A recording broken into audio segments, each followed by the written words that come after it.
Welcome to the Jill on Money podcast. It's Thursday, December 2nd, and we are here to take maybe some of the anxiety that you might be feeling about your money. I feel like people are very anxious lately, Mark, and it's so weird to me. Like, I did a bunch of radio hits on Monday, right? And that was after the Friday after Thanksgiving, and the markets went down by 2.5% or something. And I went on, I do 18 live radio hits every single Monday. With markets all around the country for CBS Radio. And Mark, I kept saying to people, well, the market's still up 22%. That was coming into the session on Monday. And everyone seems shocked. It was like, what? It is? I just want to point this out. We're in a 3-year run for the stock market that is incredible. In 2019, the S&P 500 closed just a hair under 29% higher in 2019. Last year, when the blank was hitting the fan, the S&P 500 was up 16% on the year. And now we're talking about a more than 20% return or 20-ish% return. I mean, I don't know how much more you guys want. It's crazy, right? And it's so interesting to me because it is one of those things where if you're not paying attention, if you don't know, you get wigged out by the down days. And yet we've had a lot of up days, guys. Let's take a deep breath. Can you do that? Okay, let's get to the questions. If you've got a financial question, shoot us a note. Go to jillonmoney.com, jillonmoney.com, and click the contact button. Let's bang out some emails today. This is from Sarah, who writes, "Hi, Jill and Mark. Good idea or bad idea? I'm thinking about buying Series I bonds. The current rate is at 7.12%. My current savings account is only earning 0.5%. I'm thinking about keeping my 6-month emergency fund in the savings account until the money has been in the Series I bonds for at least a year, at which point I can take the money out if I have an emergency, and the penalty would be 3 months of interest, which I can live with. Thinking my husband and I will both put the 10 grand in December of this year, then another 10 grand in January, total 40. If interest rates continue to be good, I would consider doing this each year. What do you think? Mark, what do you think?" I'm for it also. They've got a bunch of moolah in traditional retirement accounts. She's trying to convince her husband to put the new contributions into the Roth. She's 45, he's 53. They got $2.4 million in traditional. Maybe you're in a very, very, very high tax bracket, but husband of Sarah, let's go. Come on now. I think that you can let's do a little Roth. David writes, oh, wait, I had to do what does people say? I talk too fast. I go from one to the next. Let me do a breath. Ready? There we go. David writes, what are my options in getting short-term financing to purchase a new home and then sell my current home? Okay, here's what David wants to do. Wants to buy a new home for $350 grand. He wants to get the stuff moved from his current home, then complete some repairs over the next 1 to 3 months. Then he'd sell his current home, which he owns outright, and he'd net $250 grand after fees, and then use that to pay off or pay down the new home. Without going into a lot of personal life detail, which, essentially is what I need, David goes on to write, I do have about $2.5 million in investments that could cover the cost of the new home, but I need to draw on the funds for living expenses and would rather not take the capital gains right now. I've been unemployed for 4 years. I recently started receiving $30,000 a year of Social Security disability. I don't think I qualify for a traditional 20% down mortgage of $280,000. Here we go. I also own a second property. It's worth $500,000. I could, for example, take out a HELOC on some of the money, but again, I suspect I'd have trouble originating the loan showing only $30,000 of guaranteed income. Is a bridge loan what I need? Some other product? How do I shop for it? What? Blah, blah, blah, blah, blah. Okay. So here's the thing. I think get the stuff moved out from your current home and complete whatever the repairs you need to make for the 1 to 3 months. And if that means you rent something short term or what have you, like even if you bought a new home, would you actually be able to move into it right away? I don't know if this makes a lot of sense. Let's go with his plan for a second. If he really did want to purchase the new home, you're right, you will not qualify for a mortgage, but you would be able to take a home equity line of credit out on the second property. That really only requires you have equity. It doesn't actually require I don't think it matters that you would have just that guaranteed income. So you might want to grab some money from there. But the long story short is you have $2.5 million. There's no reason why you shouldn't use that. If you're unwilling to use the money in your investments, that seems crazy to me.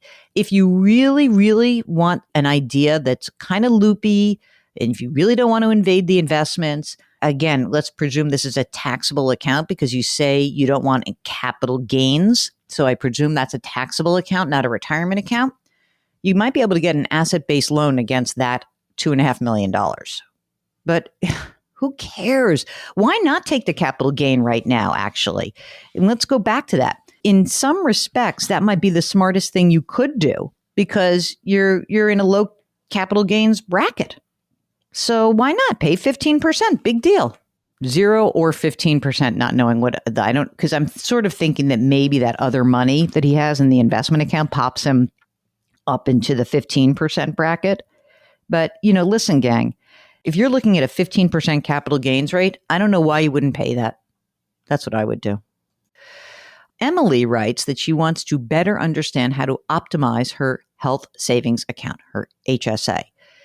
And she says, I searched your site. I found a podcast from 2018 that touched on this, but I have some additional questions.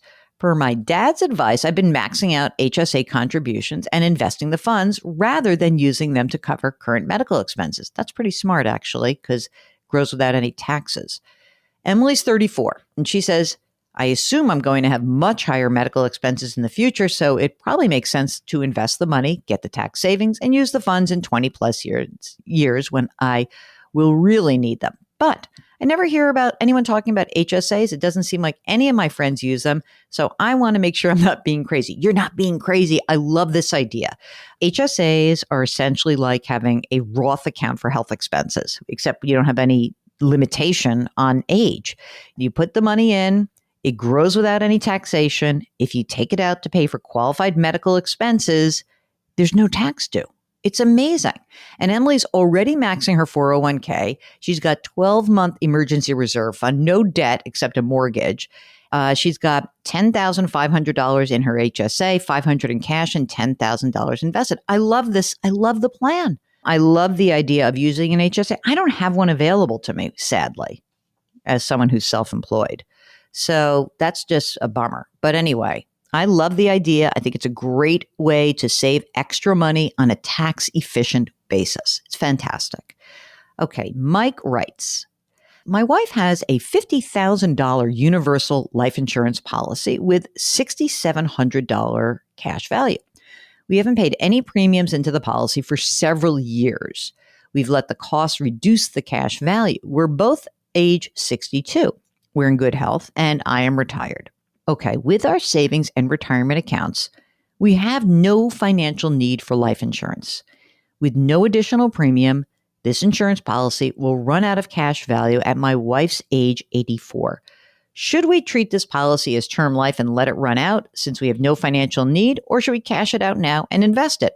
Cash out and invest it. I'll take that $6,700.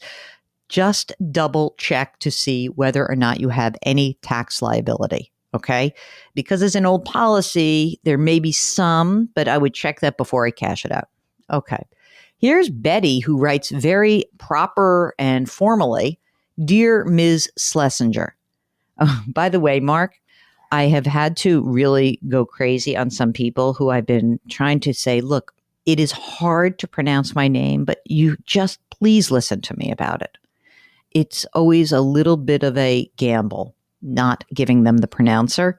Here was the worst pronunciation that I got recently. You ready? And now, next up live, CBS News business analyst Jill Schlesinger.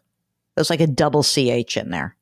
Sles, S-L. Pretend there's no CH in there, gang. Schlesinger. All right.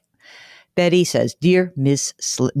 Schlesinger, Betty writes, I'm 45 and I'm in the 22% tax bracket. Let's see where that is exactly. Let's presume Betty. I think Betty might be single.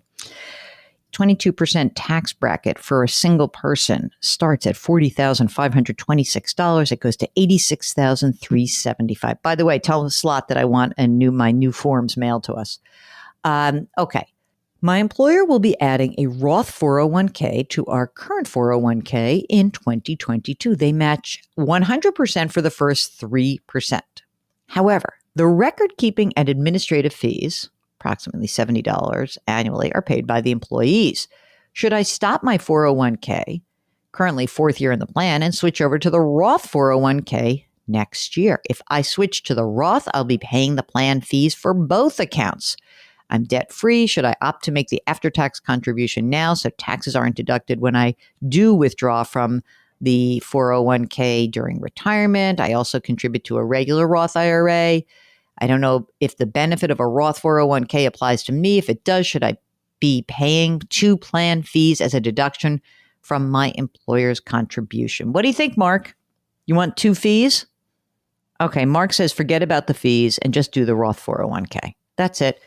And don't worry about it. It doesn't seem like that's big a deal. You're going to have such a huge tax benefit from this. So no.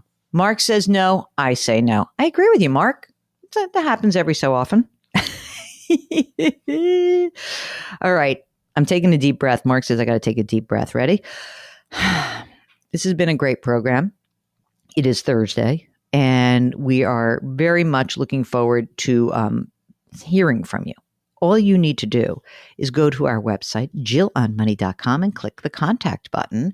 If you do that, we'll get your message. If you want to come on the air, Mark will do the rest. So please, easy to do, bookmark jillonmoney.com. And while you're there, you can subscribe to our free weekly newsletter. Now, it seems to me, Mark, that considering that we have 600,000 or 700,000 people downloads in a given month, maybe we have more. I don't even know where we are at this point. We need to get more people to sign up for the free weekly newsletter. And I even would have an idea about the free weekly newsletter. I think we should have guest contributors to it. What do you think? I don't know. Maybe people who are guests, maybe Goodman, maybe Brent Weiss, maybe Slot, maybe, just adding people in who just want to write a little something and have something in there, like a little special for Jill on Money listeners. I don't know. I kind of dig it. What do you think? Okay. So who else can we put in? Maybe we should put in some peeps. I don't know. I'm thinking about it. Okay. That's it. That's the program. I got to stop now. It's too much. Thank you so much for listening. Please, please, please do something nice for someone else today. Grit, growth, grace. We'll talk to you tomorrow.